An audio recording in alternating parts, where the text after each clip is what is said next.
السلام علیکم جی، تو کیسے ہو آپ سب لوگ؟ میں ہوں ردا اور آپ لوگ ہو اس وقت میرے یوٹیوب چینل ردا فاطمہ ناولز پہ۔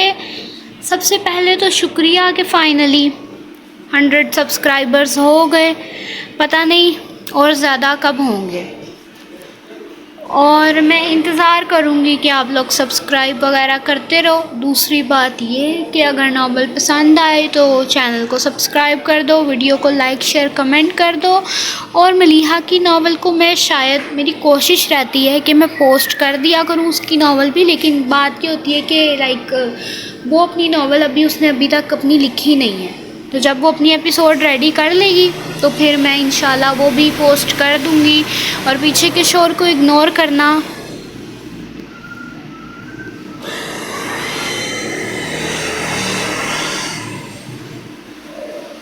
اور وقت ایسے ہی گزرتا رہا، ان کا بھوک اور پیاس سے برا حال تھا، اور نیند ان کی آنکھوں پہ طاری ہو رہی تھی۔ وہ سونا نہیں چاہتے تھے لیکن سلا دیے گئے۔ کمرے میں ہلکا ہلکا دھواں پھیل رہا تھا اور ان کی آنکھیں بند ہو رہی تھیں۔ ابرام نے آنکھیں کھول کر روشن دان کی طرف دیکھنا چاہا لیکن نہیں دیکھ سکا، دھواں شاید وہیں سے آ رہا تھا، اور وہ سو گئے۔ اور جب وہ اٹھے تو انہوں نے حیرت سے دیکھا، ایک دیوار کے ساتھ ٹرے میں تازہ کھانا اور پانی رکھا ہوا تھا۔ مجھے بھوک لگی ہے۔ نور کے گال گیلے تھے رونے کی وجہ سے، وہ بوجھل آواز میں بولی۔ ابرام نے اس کو دیکھا اور پھر اٹھ کر وہ دیوار کے پاس پڑی ٹرے کی طرف گیا، کھانے کا ایک لقمہ توڑا۔ نہیں ابرام، ہم یہ نہیں کھا سکتے، نور بے ساختہ بولی۔ ہو سکتا ہے اس میں کچھ ملا ہوا ہو۔ یہ بھلا کیسے چاہ سکتی تھی کہ اس شخص کو کچھ ہو جس کو وہ بے حد چاہتی تھی؟ ابرام نے کھانے کو سونگھا اور پھر وہی لقمہ اٹھا کر منہ میں ڈالا۔ نور کی سانس ٹھہر گئی تھی۔ اس میں کچھ نہیں ہے نور۔ وہ صحیح سلامت ٹرے لیے اس کے پاس بیٹھا تھا، اور وہ ابھی بھی حیران پریشان اس کو دیکھ رہی تھی کہ کیسے اس شخص نے اپنی جان سے زیادہ میری بھوک کی پرواہ کی تھی۔ آپ یہ کھا سکتی ہیں، اور نور نے وہ کھانا کھا لیا کیونکہ ابرام نے اس کو چکھا تھا۔ اس نے 2-4 نوالے لیے اور پھر اس کی بھوک ختم ہو گئی۔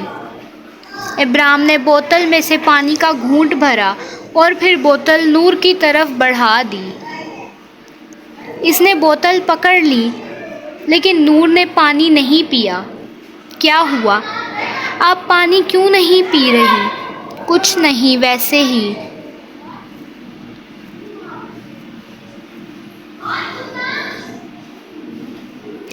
ابرام نے نور کی خاطر پانی پیا تھا، لیکن بے دہانی میں اس نے بوتل کو منہ لگا کر پانی پیا تھا، اور اب وہ نور کے لیے ممنوع تھا۔ سوری۔ اس کو احساس ہوا اپنی غلطی کا، لیکن وہ خاموش رہی اور پھر رونے لگی۔ وہ مشکلوں میں اپنے خدا کو یاد کرتی تھی، لیکن اس وقت اس کے ذہن میں کچھ بھی نہیں آ رہا تھا۔ اگر کچھ تھا تو وہ بس خوف تھا۔ وہ اس کو تسلیاں دیتا ہے، اس کو چپ کروانے کی کوشش کرتا، کیونکہ وہ نا امید نہیں تھا۔ نا امید تو نور بھی نہیں تھی، لیکن وہ خوف زدہ پریشان تھی۔ وقت پہ وقت گزرتا جا رہا تھا۔ مجھے کوئی پھول بھیجتا تھا اور وہ چیزیں جو مجھے ناپسند تھیں، ان کے پاس باتوں کے علاوہ اور کچھ نہ تھا۔ آپ نے مجھے پہلے یہ سب کچھ کیوں نہیں بتایا؟ اگر آپ کو بتا دیتی تو شاید آج ہم اس حال میں نہ ہوتے۔ میں نے حارث کو بتانے کی کوشش کی تھی، لیکن اس وقت حارث کہیں پر جا رہے تھے، اور پھر میں نے سوچا کہ میرا مسئلہ ہے، میں خود ہی اس کو حل کروں۔ لیکن آپ مجھے بھی تو بتا سکتی تھی نور۔ وہ ماتھے پہ ہاتھ رکھتے ہوئے بولا، ہاں اگر وہ اس کو بتا دیتی تو شاید وہ آج یہاں پر نہ ہوتے۔ آپ کو کوئی پھول کیوں بھیجتا تھا؟ مجھے نہیں پتا وہ کون تھا اور کیوں بھیجتا تھا، لیکن وہ میرے بارے میں ہر بات جانتا تھا، یہاں تک کہ کاغذات کے حساب سے میری سالگرہ بھی۔ وہ اپنے حجاب کو بار بار صحیح کرتی تھی جس پر مٹی کے نشانات تھے۔ ہم یہاں سے کب نکلیں گے بھی کہ نہیں؟ وہ آنکھوں میں آنسو لیے پوچھ رہی تھی۔ اور ابرام نے پھر سے دیوار کے ساتھ ٹیک لگا لی اور آنکھیں بند کر لی۔ ہم بہت جلدی یہاں سے نکل جائیں گے۔ ان کے پاس سوائے ایک بیگ کے کچھ نہیں تھا، اور وہ بھی ابرام کا تھا، جس میں اس کی پینٹنگ کا سامان تھا۔ لیکن یہ وقت رنگوں سے کھیلنے کا نہیں تھا، یہ وقت اس مشکل سے نکلنے کا تھا۔ شام اب رات میں ڈھلنے کو تھی اور وہ دونوں مایوسی سے بالکنی میں کھڑے تھے۔ نور کو گم ہوئے 2 دن ہونے کو تھے اور ان کو نور کا کچھ اتا پتہ نہ تھا۔ حارث کو آتا دیکھ کر عنایا اندر کمرے میں چلی گئی، کیونکہ ان ترکش لڑکوں سے عنایا کا دل کھٹا پڑ چکا تھا۔ عنایا کو لگتا تھا کہ یہ شاید ان لڑکوں کی وجہ سے ہوا ہے۔ عنایا کو لگتا تھا کہ شاید ان کی دوست ان لڑکوں کی وجہ سے دور ہو گئی۔ کچھ پتہ چلا نور کے بارے میں؟ جنت نے پوچھا۔ نہیں، ابھی تک کچھ نہیں، لیکن میرا دل کہتا ہے کہ وہ مل جائیں گے، لیکن تب تک بہت دیر ہو جائے گی حارث۔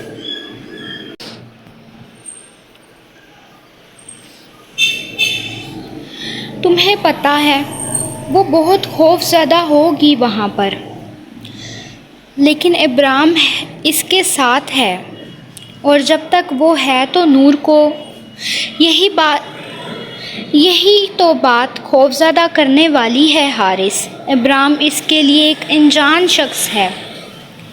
اس نے حارث کی بات کاٹی، اس کی آنکھیں سرخ ہو رہی تھیں۔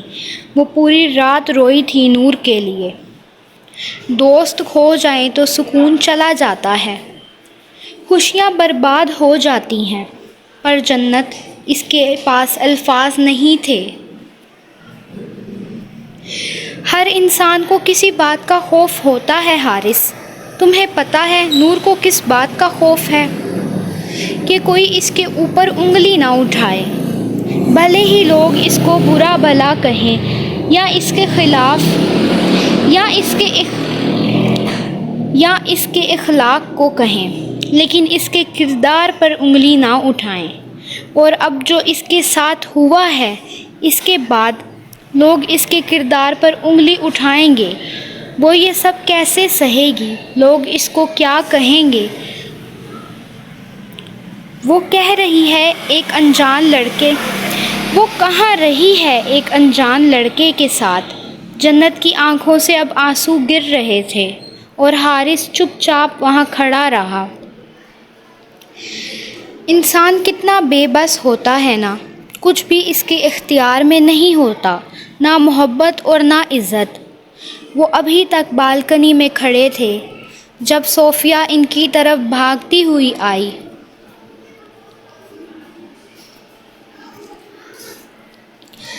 آپ لوگوں نے نیوز دیکھی ہے؟ ان دونوں نے نفی میں سر ہلایا۔ خبریں سننے کا وقت کہاں تھا ان کے پاس؟ صوفیہ نے اپنے موبائل کی اسکرین ان دونوں کی طرف موڑی، جہاں پر ایک نیوز اینکر چیخ کر بتا رہا تھا کہ MNA مسٹر میر سکندر کا بیٹا کسی مسلم لڑکی کو لے کر فرار ہو گیا، اور جنت کا سر گھومنے لگا۔ ایک کے بعد ایک مصیبت اور مشکلیں آ رہی تھیں۔ ابرام کے والدین ان کو ڈھونڈ لیں گے، حارث نے کھوئے ہوئے لہجے میں کہا۔ وہ خود بھی پریشان نظر آ رہا تھا۔ اب تک تو یہ نیوز پاکستان جا چکی ہوگی۔ جنت پریشانی سے بولی، اور جنت ابھی بول ہی رہی تھی جب عنایا کمرے سے بھاگتی ہوئی باہر نکلی۔ اس کے ہاتھ میں نور کا فون تھا جس پر کال آ رہی تھی، اور وہ کال پاکستان سے تھی، اور ان چاروں نے ایک دوسرے کے چہرے دیکھے۔ ان چاروں میں سے کسی میں ہمت نہیں تھی کہ وہ اس کال کو اٹھاتے اور نور کے گھر والوں سے بات کرتے۔ ان سے کہیں میلوں دور وہ کسی بند کمرے میں دیوار کے ساتھ آنکھیں بند کیے ٹیک لگائے بیٹھا تھا، اور وہ لڑکی راہ فرار ڈھونڈ رہی تھی۔ یہ بے امید نہیں تھی، لیکن کوئی راستہ نظر نہیں آ رہا تھا باہر نکلنے کا، اور اب ان کو پھر بھوک لگنے لگی تھی۔ اور پھر کچھ سوچتے ہوئے ابرام نے آنکھیں کھول دی۔ وہ یکدم اپنی جگہ سے اٹھا۔ کیا ہوا ہے؟ اسے یوں کھڑا ہوتا دیکھ کر نور نے پوچھا۔ کھانے کی ٹرے اس دیوار کے پاس رکھی گئی تھی۔ اس کو کوئی امید، کوئی روشنی سی نظر آئی تھی۔ ہاں، وہ بس اتنا ہی بولی۔ پھر وہ اس دیوار کی طرف بڑھ گیا۔ وہ اس جگہ کے پاس بیٹھا جہاں کھانے کی ٹرے پڑی تھی۔ جس نے کھانے کی ٹرے رکھی تھی وہ اس جگہ پر رکھی تھی۔ وہ اس کو ناسمجھی سے دیکھ رہی تھی، اور پھر وہ اٹھ کر کھڑا ہوا اور سامنے والی دیوار پر ہاتھ رکھے۔ آنکھیں اس کی ذہانت سے چمک رہی تھیں۔ اور نور، باہر نکلنے کا دروازہ یہاں پر ہے، اس نے یقین سے کہا، لہجے میں جیسے جان سی آ گئی تھی۔ وہ بہت دنوں بعد مسکرایا تھا۔ اور نور اپنا حجاب درست کرتے ہوئے اٹھ کھڑی ہوئی۔ آپ کو کیسے یقین ہے کہ دروازہ یہیں پر ہے؟ کیونکہ کھانا رکھنے والا کمرے میں نہیں آیا تھا۔ اس نے کھانا یہیں رکھا اور وہیں سے واپس چلا گیا۔ وہ آنکھوں میں چمک لیے بتا رہی تھی، وہ کئی دن ایک زندان میں رہے۔ وہ کھلے آسمان کو دیکھنے کے لیے ترس رہے تھے۔ وہ اس ہوا کو محسوس کرنے کے لیے ترسے ہوئے لوگ تھے۔ اور اگر دروازہ یہاں نہ ہوا تو نور حد سے زیادہ خوش فہمی رکھنے والی لڑکی نہیں تھی۔ آپ کا لگایا ہوا اندازہ ہی اگر غلط ہوا تو ابرام کی نگاہ فوراً نور کے حجاب پر پڑی، جو اب میلا ہو چکا تھا، لیکن وہ سیاہ رنگ کا تھا۔ وہ ہمیشہ گہرے رنگ کے حجاب لیتی تھی تاکہ کوئی اس کو نہ دیکھے۔ وہ لوگوں سے چھپی رہے تاکہ خدا خفا نہ ہو جائے، لیکن لوگ پھر بھی اس کو دیکھتے تھے کیونکہ وہ بے انتہا خوبصورت تھی۔ وہ اس کو دیکھ کر ہلکا سا مسکرایا۔ اس کا مسکرانا نور کو پریشانی میں ڈال دیتا تھا۔ آپ جانتی ہیں نور، زندہ رہنے کے لیے سب سے زیادہ کون سی چیز اہم ہوتی ہے؟ نہیں، سب سے زیادہ اہم امید ہوتی ہے۔ جب ہم امید چھوڑ دیتے ہیں نا،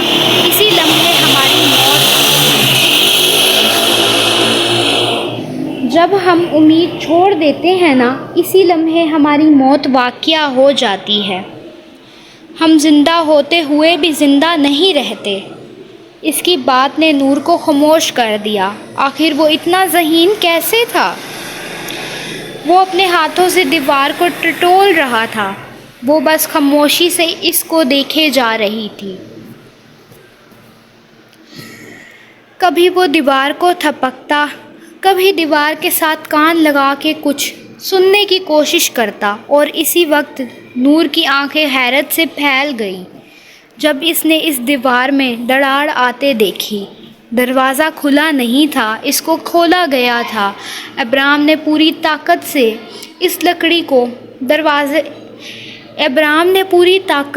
اس لکڑی کے دروازے کو جدا کیا تھا۔ وہ لکڑی کا دروازہ تھا جسے صرف باہر سے کھولا جا سکتا تھا۔ اندر والے صرف زور آزمائی کر سکتے تھے، جو کہ اس وقت ابرام کر رہا تھا۔ اس کے ہاتھ تھکنے لگے تھے اور وہ دروازہ ہاتھ سے چھوٹنے لگا، اور وہ دیوار ہاتھ سے چھوٹنے لگی۔ دروازہ پھر بند ہونے لگا تھا۔ نور نے اس کو دیکھا اور آنکھوں سے آنسو گرنے لگے۔ دیوار ہاتھ سے چھوٹ گئی اور دروازہ بند ہونے لگا، اور پھر دروازہ بند ہو گیا۔ وہاں پر چھوٹی سی دراڑ رہ گئی۔ وہ سیدھا ہوا اور پھر سانس درست کیا۔ نور، میں دروازہ پکڑوں گا اور آپ باہر نکلنا۔ اور آپ اندر رہ جائیں گے؟ نہیں، میں نہیں جاؤں گی۔ وہ اپنے محبوب کے لیے پریشان ہو رہی تھی، محبوب کی فکر کر رہی تھی۔ میں اندر نہیں رہوں گا نور، باہر آ جاؤں گا۔ نہیں، میں نہیں جاؤں گی۔ وہ اپنے بکھرے ہوئے بال پیچھے کرتے ہوئے بولا۔ میری بات دھیان سے سنیں، باہر کچھ تو ایسا ہوگا جس کے ذریعے وہ آدمی یہ دروازہ کھول کر اندر آیا تھا۔ آپ باہر جائیں گی اور وہ چیز ڈھونڈیں گی اور پھر دروازہ کھولیں گی، میں باہر آ جاؤں گا۔ اور اگر باہر کچھ نہ ہوا دروازہ کھولنے کے لیے تو میں دروازے پہ ہاتھ رکھوں گا اور خود ہی باہر آ جاؤں گا۔ اور اگر آپ کے ہاتھ کو کچھ ہو گیا تو اف خدا، ایک تو اس لڑکی کے خدشے۔ ابراہیم نے اپنے ہاتھوں کو دیکھا جو اس وقت سرخ ہو رہے تھے اور درد کر رہے تھے، اور وہ لڑکی اس کے لیے فکر مند تھی۔